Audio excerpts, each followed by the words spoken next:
This program proudly brought to you by Southern Cross Pitch and Putt and Henry's Family Restaurant.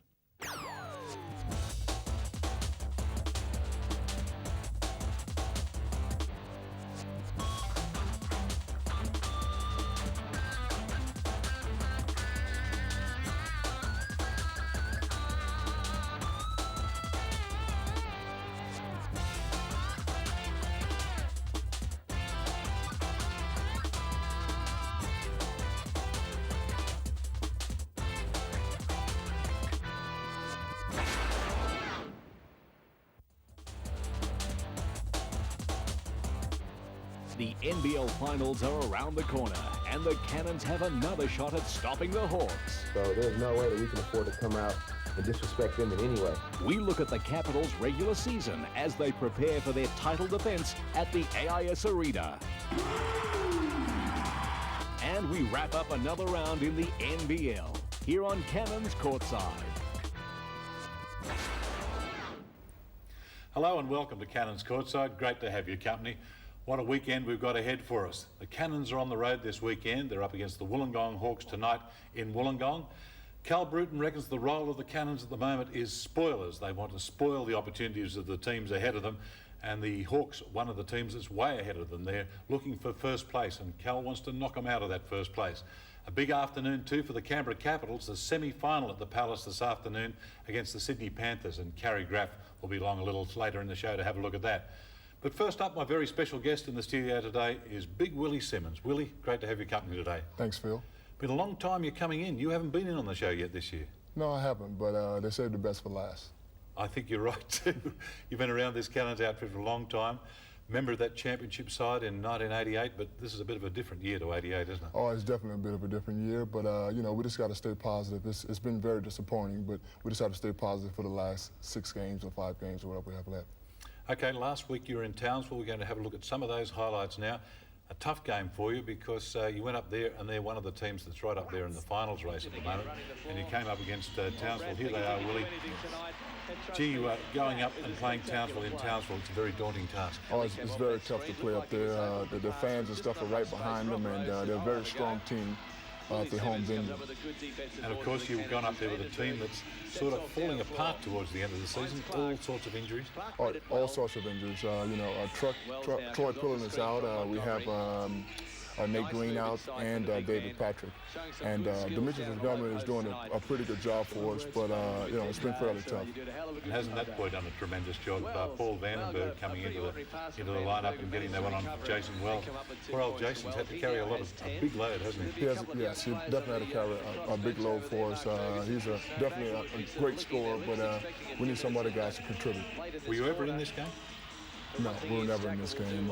You know, they were really tough. They were moving the ball around really well, and we didn't keep them off the boards. I mean, they were scoring on us pretty easily, inside and outside. So, you've been playing some of the big teams towards the end of the season. You've got Townsville here and Wollongong ahead. Townsville, what do you think of their championship chances? I think they stand a very good chance. Like I said, you know, they're a tough team, and you know, they got a great inside game and a great outside game, and they play well together. They play team ball. If they can get a game up there, a finals game up there in Townsville, they're going to be awfully tough. Oh, they're going to be very tough. You know, like I said, the fans and stuff are great for them, and yeah, it's going to be really good for them. They've got every position on the court really covered. They haven't got a bona fide big man. Only got David Panisi there, but Andrew Goodwin does a tremendous job there for him, doesn't he? Yeah, he's a great scorer. I mean, you know, he's got a great outside shot, and he's got some pretty good moves inside. But the other big guys contribute quite well. They just, you know, rebound well and pass the ball out to the shooters. It's a well-balanced team, and they're doing everything right towards the end of the season. They're ranked about number 4 in the league at the moment, but there's some pretty good teams ahead of them. But I reckon if they can get up there and get a team up there for a finals game, look out that team. Oh, yes, they're very tough. Okay, now the Hawks tonight, they're going to be awfully tough as well. Well, you know, playing at their home venue, and they're the informed team at the moment, and, you know, we just got to do our best in this place as hard as we can and try to stay together and, you know, see if we can put together 4 quarters. Can you go into tonight's game with any sort of confidence? Oh, we would have to. You know, you got to be positive. You know, you can't be negative at this time. I mean, You know, it's only 4 or 5 games to go, so you have to be positive. That's what I've enjoyed about you guys towards the end of the season. It's been a very tough road to hoe in the end part of the season, but you're always going into every game expecting to win it. You have to. I guess you do. And does that come from the coach? Oh yeah, Cal is pretty positive. And, He's a very up kind of guy, isn't he? Yes, and I think that's the best way to be, you know, when things are going like this. Yep.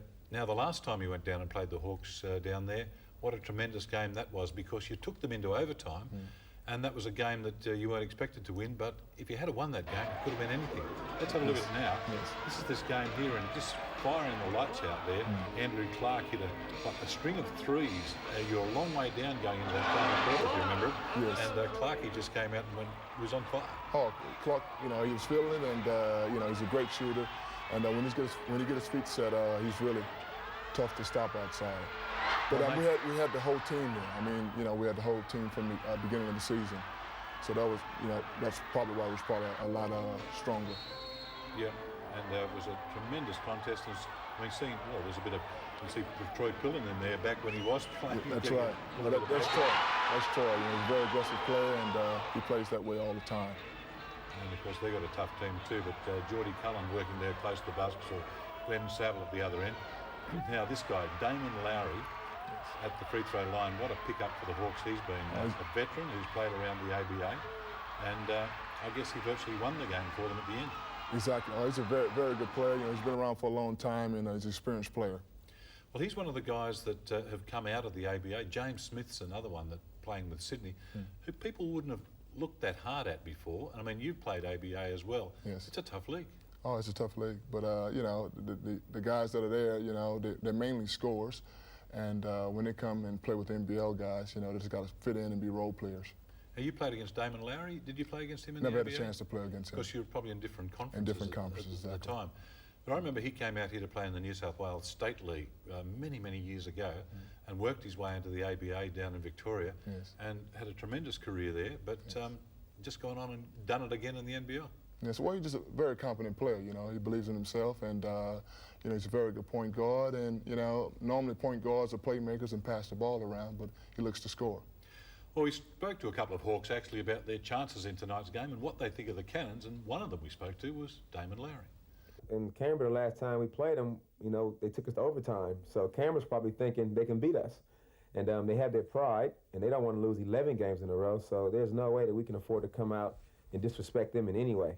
We've already talked about it. We've got to respect every team in this league. And last time we played against them, they took us to overtime. So we just got to keep playing the way that we have been, and just recognise that every team on their night can come out and pretty much knock off anyone in the league. So we just got to keep playing the way we have been with intensity, and just beat them defensively, I guess.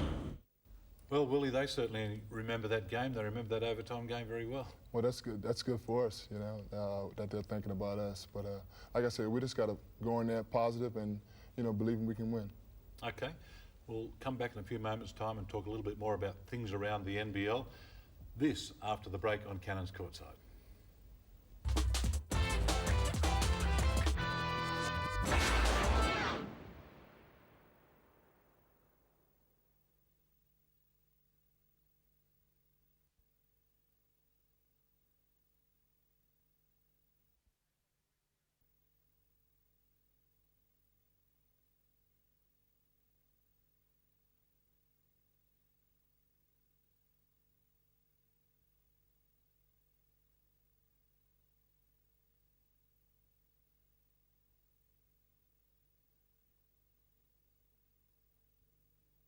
Blades Menswear are proud sponsors of the Canberra Cannons.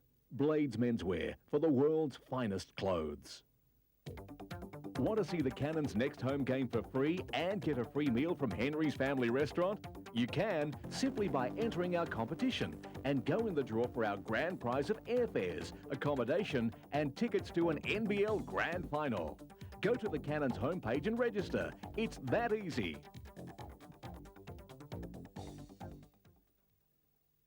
And just a few weeks to go, of course, in the National Basketball League home and away rounds. So your last chance to get those entries in for that great competition. Get on the web and get them in right away. Well, it's been a big weekend last weekend in the NBL. We're going to take a look right around the games all around the country. There's some terrific games last week. Here's Nick Edwards. Sydney and the Taipans kicked off the round with an overtime thriller in Cairns. Spurred on by the local crowd, the Taipans looked to have the game under control going into the final 5 minutes of the game. Successive three-pointers by Hill and Nielsen closed the gap, Shane proving unstoppable in the final minutes as the Kings forced the game into overtime. The extra time proved too much for the Taipans, Sydney winning by 5. It's all over. What a game it was. West Sydney travelled to Brisbane and quickly established their dominance in a scrappy encounter. John Seghetti injured a knee and Simon Curl had a quiet night as the Bullets lost 75-92. The Titans-Tigers derby was more like a three-point shootout, with Copeland leading the Tigers with a 17-point haul in the first quarter. Victoria eventually returned to the winners list with a 133-124 result. Wollongong snapped the Kings' winning streak as Sydney returned home to host the Hawks. Wollongong again impressive on the road, winning 119-86. Over in the West, and Perth was handing out another hiding, this time to Adelaide. The 36ers' poor form was not helped when Brett Maher hobbled from the court midway through the second quarter, but the Wildcats were already in control. Monster three. A monster. Ricky Grace was back to his amazing best, and Paul Rogers' form continues to improve. Perth winners 120-85. The dish down low, and that is a very good move. Across the base. And what a big win that was by the Perth Wildcats over the Adelaide 36ers, particularly at this end of the season and those playoffs not too far away.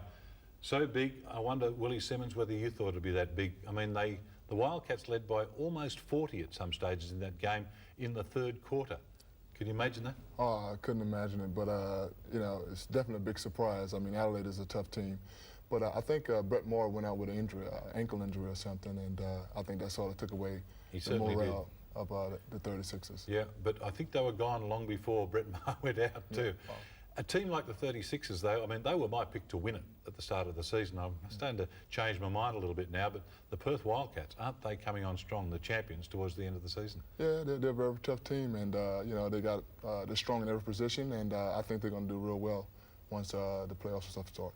Listen, I'd like to get your opinion on the Sydney Kings. I mean, they're the team that they've made the playoffs for the first time in something like 5 years and all the hopes of Sydney behind them. You think they're good enough? Yeah, I think they're going to be the dark horse. I really think the morale is high and they're definitely believing in each other.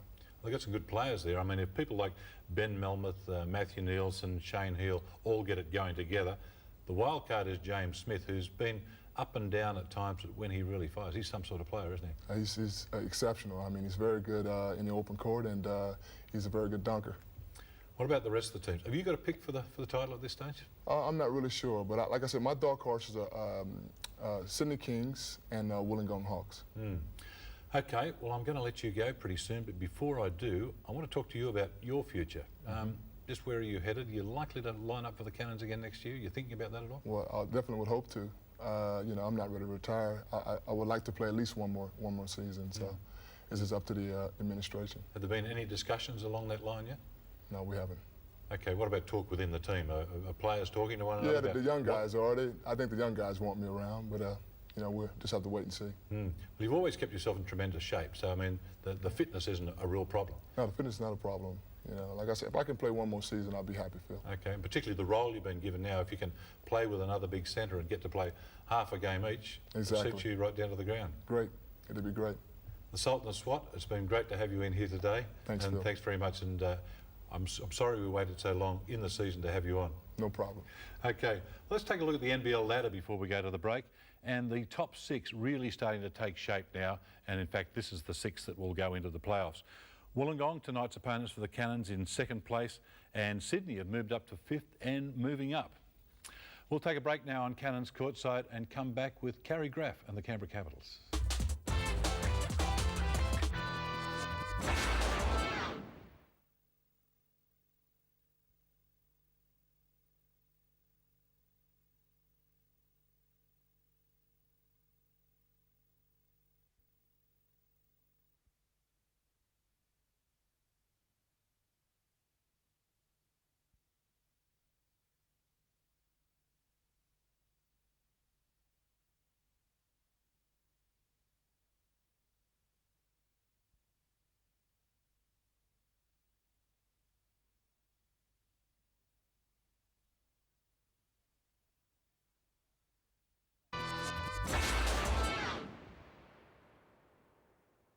And welcome back to Cannons Courtside. We're going to talk Canberra Capitals now, and what a big afternoon it is for the Capitals.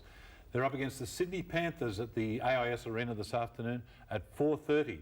Just a few hours to go to the game, and the coach has been good enough to come in and join us today. And with just a few hours away, how do you feel? A little nervous, but feeling good. I think nerves are a positive thing, and I know certainly for me it's a sign that I'm ready to go, and for the players I think it is too. So we're excited about playing here in Canberra. Sydney are a great opponent. It's going to be one hell of a game. You've done some hard work to get here. It's been a long, hard year, only lost a few games, but you've won the important ones. We're going to take a look now at just how the Capitals have gotten to this stage. The Capitals' season opener was a replay of last season's WNBL final against Adelaide at the Clipsal Powerhouse. Trailing by 9 at half-time, and with Jackson coming off with a serious hand injury, Canberra's revival was shut down and the Lightning got home by 9. Canberra managed to split the weekend by beating Perth by 15. The following week they returned home to host Bulleen, who had a first-round bye. Despite 31 points from O'Brien for the Boomers, Canberra finished in front 93-75. Lauren Jackson stood tall in the Capitals' third-round match against the Panthers, picking up a rare triple-double. Canberra finished on top of the Panthers by 7 points. We did what we had to do. We got out there, rebounded well, did everything, and we got on top of them. You came up with some pretty good numbers. Best I've ever had, obviously. Canberra's good form at home continued the following week with another good win over the Melbourne Tigers. Kristen Veal came close to another triple-double for the club as the Caps ran all over the Tigers 97-64. A midweek training accident saw the Capitals host Dandenong without Lauren Jackson. The Rangers took full advantage of the situation to lead by 7 at half-time. Despite the efforts of Veal and Sandy, Dandenong survived a desperate finish to win by 3. Lauren returned against Perth the following week as the Caps went on a scoring rampage. 3 players scored more than 20 points and the home team shot an impressive 58% in the second half, Perth losing by 13. Canberra was on the road for the last round in 2000 and scorched the Bulleen Boomers by 18. Lauren Jackson again the powerhouse with 19 boards to go with 28 points. Canberra split the weekend with a loss the following day to Dandenong. Canberra continued on the road, beating Melbourne before returning to play the AIS at the AIS Training Hall. Jessica Mahoney took control early for the students before the Capitals turned up the heat to score an 86-71 win. They stuck with us the whole way and, you know, didn't give us 1 inch for the whole game. And like I said, credit to them, they're an awesome little group, and if they stay together much longer, I think they've got a chance of winning it. Back to Tuggeranong and host to the Sydney Panthers. Canberra were looking to continue their winning streak and get the split on Sydney. Shelley Sandy had a blinder for 23 points, but the game-high scorer Belinda Snell almost tied up the game in the dying seconds. Canberra home by 2. The next prize scalp was the visiting Adelaide Lightning. A tight game until the final break. Canberra went on a final quarter run to win by 11. Canberra stopped the AIS in the next round before travelling to Perth and Dandenong. The Capitals got over the Breakers by 19 and continued the winning weekend with a 12-point victory over Dandenong. Sandy collecting a season-high 29 points. The Capitals made it 3 in a row over the AIS in the next round, then stole another narrow victory over Sydney, winning at the Superdome by 3. Oh, she gets a go. Top spot and home game advantage were now priorities as the Capitals wound up the regular season with victories over Melbourne and Bulleen, but stumbled at home to the Lightning, who have hit a purple patch at the end of the season. With only 4 games lost all season, the Capitals are in a strong position to defend their WNBL crown.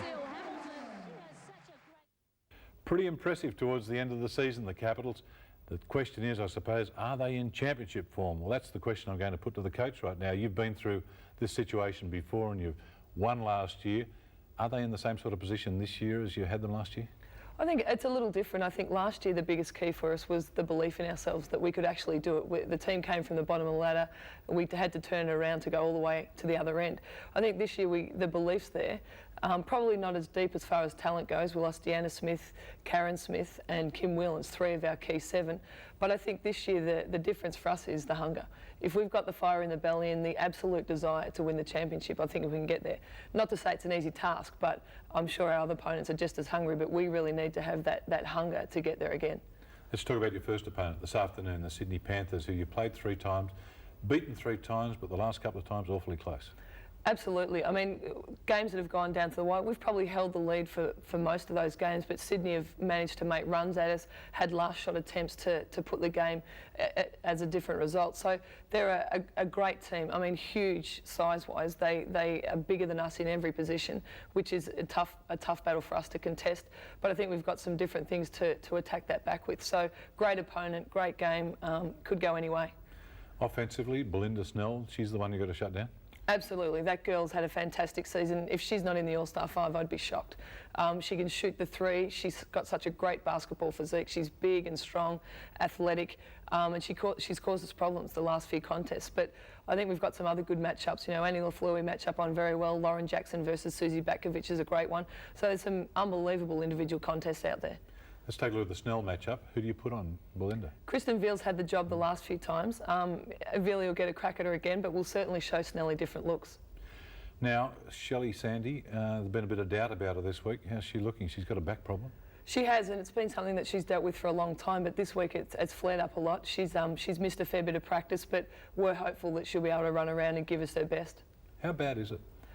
It's probably the worst it's been, certainly this year, and probably it matches as bad as it was last year, which she played the whole season with a chronic back injury, and I haven't seen her this bad. She's been playing so well, hasn't she? The last month or so, she's been absolutely on fire, and she's been the key to the whole thing. Where Lauren's been good, but up and down sometimes. Kristen Veal had a great game last week, but down in weeks before. But Shelley's the one that's been there every week. She has. I think her and Eleanor Sharp have been our glue to a certain extent, and I think you could add Lucille Hamilton into that bag as well. But Shelley's season is, you know, certainly in my mind, she's an All-Star 5 candidate.